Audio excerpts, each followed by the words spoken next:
ყველაზე ცხელი და ყველაზე დაუნდობელი ობიექტი მზის სისტემაში. ვერაფერი გადარჩა და ვერავინ გადარჩება მასთან მიახლოებისას. ყველაზე ძლიერი მნათობი, რომლის დანახვისას ტელესკოპის გარაშეც კი თვალს უჭრის თავისი სინათლით დედამიწიდან მზერისას. ყველაზე დიდი, ყველაზე სახიფათო და ყველაზე ბრწყინვალე მზის სისტემაში.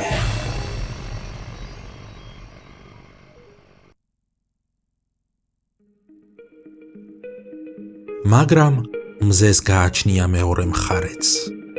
ჩვენი საყვარელი პლანეტა ვერ იარსებებდა მისი დაუნდობელი სიცხის გარაშე. ვერც ერთი ობიექტი მზის სისტემაში ვერ შეცვლის მზეს მისი მახასიათებლების გამო. მზე ზუსტად განვითარების იმ ეტაპზეა, როცა ყველაზე უწყინარია ჩვენი პლანეტისთვის. რამდენიმე მილიონი წლის წინ, ან რამდენიმე მილიონი წლით მოგვიანებით, ჩვენი პლანეტა ვერ შეძლებდა ყოფილიყო ისეთი, როგორსაც ახლა ვხედავთ. ოკეანეებით სავსე და სიმწვანით მოსილი დედამიწა. ადამიანისთვის რამდენიმე მილიონი წელი დროის ძალიან დიდი ინტერვალია. კოსმოსური სხეულებისთვის კი ძალიან პატარა. მაგალითად, დედამიწა დაახლოებით 4.5 მილიარდი წლისაა.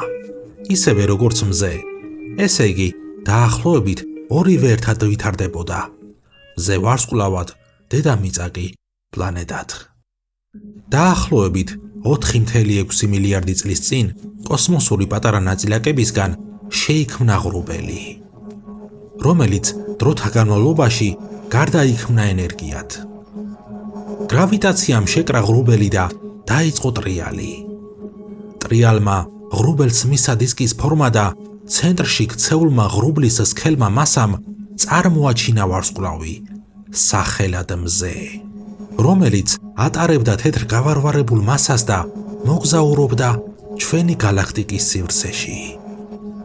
დიდი გრავიტაციის მქონე ვარსკვლავის ბირთვი იგროვებს წყალბადს, ჰელიუმს და სხვა ქიმიურ ნივთიერებებს, რომლებიც ერთმანეთში შერწყმისას წარმოქმნიან დიდ ტემპერატურას და მილიარდი წლების მანძილზე აგრძელებენ ნათებას.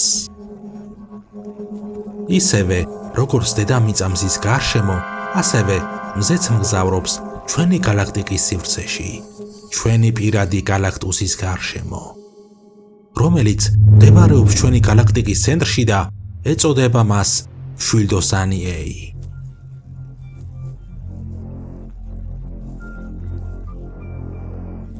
ალბათ წინა ვიდეოში დედამიწაზე საუბრისას გაგიკვირდათ მისი სიჩქარე მზის გარშემო. 30 კილომეტრი წამში ან 108,000 კილომეტრი საათში. მაგრამ რა სიტყვით ახლა, როცა გაიგებთ მზის სიჩქარეს ჩვენი პირადი მთავარი გალაქტუსის გარშემო, რომელიც უდრის, დაუკვირდით, 230 კილომეტრს წამში ან 828,000 კილომეტრს საათში. და ეს არის დაახლოებით სინათლის სიჩქარის 1/1300 ნაწილიდან. გალაქტიკის ცენტრის ირგვლივ ერთი წრის გაკეთებას მზეს დაახლოებით 240 მილიონი წელი სჭირდება. ეს პერიოდი ცნობილია როგორც გალაქტიკური წელი. ითვლება, რომ მზის ჩამოყალიბების დღიდან მზემ 18 ბრუნი მოახდინა გალაქტიკის ცენტრის გარშემო. ადამიანის გონება ვერანაირად ვერ აღიქვამს მზის სიჩქარეს. უფრო რომ წარმოვიდგინოთ ეს ისწრაფე, საჭიროა რეაქტიული რაკეტა, რომელიც 1 საათში თითქმის 21 ბრუნს გააკეთებდა დედამიწის გარშემო. რატომ არ მოქმედებს მზეზე, ან თუნდაც სხვა ობიექტებზე კოსმოსში ამდენად სწრაფი მოძრაობა გალაქტიკის სივრცეში? რატომ არ უახლოვდებით მზეს ამ პირიქით? რატომ არ ვშორდებით მას? ყველაფრის მიზეზი არის ისევ და ისევ გრავიტაცია. გრავიტაცია გვეხმარება ძალიან არ მოვშორდეთ მზეს. დედამიწის ბრუნვის მომენტი მზის გარშემო და დედამიწასთან ახლო პლანეტების და ობიექტების გრავიტაცია კი გვეხმარება ძალიან არ მიუახლოვდეთ მას. მოდით ცოტა ვრცლად გავშალოთ გრავიტაციის თემა, იმიტომ რომ კოსმოსის თითქმის ყველა თემაში შევეხებით მას. გრავიტაციის თემა კარგად გაშალა პროფესორმა დენ ბიორნსმა ერთ-ერთი სკოლის სემინარზე, რომელსაც ვიდეოს აღწერაში ნახავთ. მე კი ჩემებურად, ჩემი ვიზუალიზაციით და მარტივი ენით აგიხსნით. აბსოლუტურად ყველა ობიექტს ზღვის სანაპიროზე, ქვიშის ყველაზე პატარა ნაწილაკსაც კი აქვს თავისი გრავიტაცია. უბრალოდ პატარა ნაწილაკებზე მეტად რთულია გრავიტაციის აღმოჩენა, ვიდრე პლანეტებზე და მასიურ ვარსკვლავებზე. ესე იგი, ობიექტის გრავიტაცია დამოკიდებულია მის მასაზე. რაც უფრო მასიურია ობიექტი, მით უფრო ძლიერია მისი გრავიტაციაც.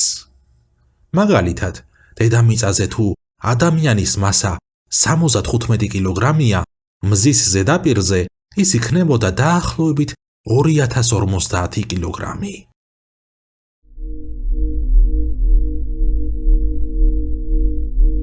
ეინშტეინის დაკვირვების თანახმად, გრავიტაცია სივრცეს და დროს ამრუდებს. წარმოვიდგინოთ, რომ მთის დაღმართის ყველაზე დაბალ წერტილში დგას ჩვენი პლანეტა. მთის მაღალ წერტილში კი მთვარე. დედამიწის მასის და გრავიტაციის შედეგად მთა მრუდდება და მთვარეს ინერციით დედამიწისკენ იზიდავს. როგორ მოქმედებს მთვარის გრავიტაცია დედამიწაზე? ეგრეთ წოდებულ ზღვის მოქცევას და მიქცევას განაპირობებს მთვარის გრავიტაცია. სავსე მთვარის დროს დედამიწასთან ყველაზე ახლო მდგომარეობისას დედამიწას წინიდან 7%-ით უფრო ძლიერ იზიდავს, ვიდრე დედამიწის უკანა მხარეს. მთვარის გრავიტაცია ასევე პასუხისმგებელია დედამიწის ტრიალზე საკუთარ ღერძზე. მთვარის გრავიტაციის შედეგად მთვარე სტაბილურს ხდის დედამიწის ღერძულ მოძრაობას, რის შედეგადაც გაგვაჩნია ასე თუ ისე ჰარმონიული კლიმატი. მზე იზიდავს თავისი გრავიტაციით დედამიწას, დედამიწა კი მთვარეს. მთვარე ზღვებს და ოკეანეებს. ჩვენი პირადი გალაქტუსი, ეგრეთ წოდებული შავი ხვრელი კი იზიდავს ჩვენ მთელ მზის სისტემას. რამდენი ხანი სჭირდება მზეს, რომ მისმა სინათლემ დედამიწამდე მოაღწიოს? რითი აღენიშნება სისწრაფის ყველაზე მაღალი მაჩვენებელი და რას უდრის ყველაზე მაღალი სიჩქარე სამყაროში?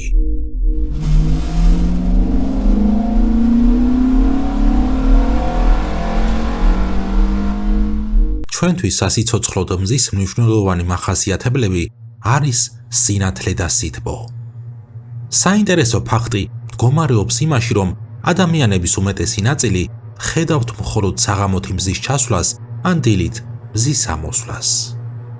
დედამიწის ზოგიერთ ადგილში კი ადამიანმა შეიძლება ორივე ერთად დაინახოს. ამას განაპირობებს ის თუ რა კუთხით ტრიალებს დედამიწა მზის გარშემო. მზე ჰორიზონტში ბოლომდე ვერ იმალება და როგორც ჩვენ მივეჩვიეთ, არც ჰორიზონტიდან ამოდის. უმეტესად ეს მოვლენები გვხვდება ალიასკის, ნორვეგიის და ისლანდიის მხარეს, სადაც ჩრდილოეთ პოლუსი მდებარეობს. ასევე ღამით შეიძლება დავინახოთ ისეთი საოცრება, როგორც ჩრდილოეთ ნათება, რომელმაც შეიძლება ღამე თითქოს დღესავით გაანათოს. მეთვალყურეები ამ მოვლენის მომენტში ამბობდნენ, რომ დღემ ღამეში შემოაღწია. დედამიწის და მზის დაშორება უდრის თითქმის 150 მილიონ კილომეტრს. რამდენ ხანს უნდება მზე, რომ მისმა სინათლემ ჩვენამდე მოაღწიოს? მზის სინათლის ჩვენამდე მოსვლას 498 წამი სჭირდება. ესე იგი 8 წუთი და 3 წამი, ან 0.138 საათი. სინათლის სიჩქარე დაახლოებით უდრის 300,000 კილომეტრს წამში, ან 1,080 მილიონ კილომეტრს საათში. ისევ და ისევ ჩვენი რეაქტიული რაკეტით, რომელიც სინათლის სიჩქარეს ანვითარებს, დედამიწის გარშემო ის ერთ საათში დაახლოებით 27,000 ბრუნს გააკეთებდა. ერთ წამში კი დაახლოებით 7,5 ბრუნს. ვისაუბრე თუ როგორ მოქმედებს ობიექტის მასა გრავიტაციაზე. ჩვენ ვიცით დედამიწის ყველა პარამეტრი. მაშ მოდით შევეხოთ ჩვენს ერთადერთ ვარსკვლავს მზის სისტემაში.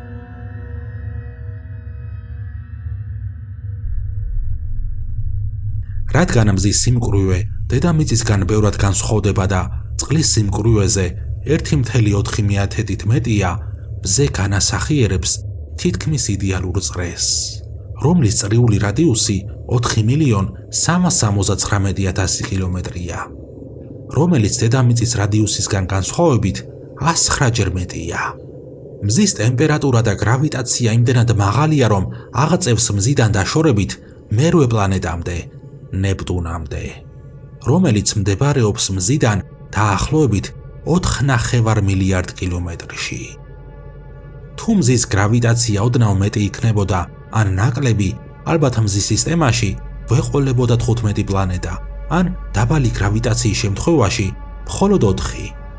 ჩვენ შემთხვევაში ჩვენი ვარსკვლავის გრავიტაცია იკავებს მხოლოდ 8 პლანეტას 2006 წლიდან.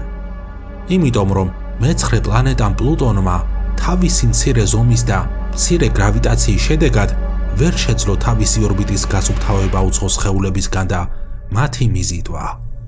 ამიტომ ის უცხო სხეულებთან ერთად თავის ორბიტაზე მოძრაობს და დაკარგა თავისი სტატუსი ეწოდოს პლანეტა. დედამიწისგან განსხვავებით მზის სიმკვრივე ძალიან ბლანტია. ამიტომ ძალიან რთულია დავყოთ ფენებად. ძირითადად მზე შედგება 6 ფენისგან, რომლებიც იყოფა 2 ჯგუფად, გარე და შიდა ფენებად. მზის ყველაზე გარე ფენას გვირგვინს უწოდებენ. გვირგვინის ზომა აღწევს თითქმის მზის სისტემის ბოლო პლანეტამდე. მზის ზედაპირზე გვხვდება კიდევ 2 ფენა, ქრომოსფერო და ფოტოსფერო. ქრომოსფეროს სისქე 10,000-დან 15,000 კილომეტრამდე მერყეობს. ფოტოსფერო კი მხოლოდ 300 კილომეტრს აღწევს. შიდა ფენის ჯგუფების ყველაზე ზედაპირ ფენას კონვექციურ ზონას უწოდებენ და ის არის სისქით 300,000 კილომეტრი. რაც უფრო ცივია ვარსკვლავი, მით უფრო სქელია მისი კონვექციური ზონაც. კონვექციური ზონის შემდეგი ფენა არის მასხივებელი ზონა, რომლის სისქეც თითქმის 150,000 კილომეტრია. შემდეგი და საბოლოო ფენა არის მზის ბირთვი. მზის ბირთვის წრიული რადიუსი კი 150,000-დან 175,000 კილომეტრამდე მერყეობს. ახლა კი ვისაუბროთ წარმოუდგენელ ტემპერატურებზე, რომლებიც ბევრად აღემატება დედამიწის ვულკანურ ლავებს.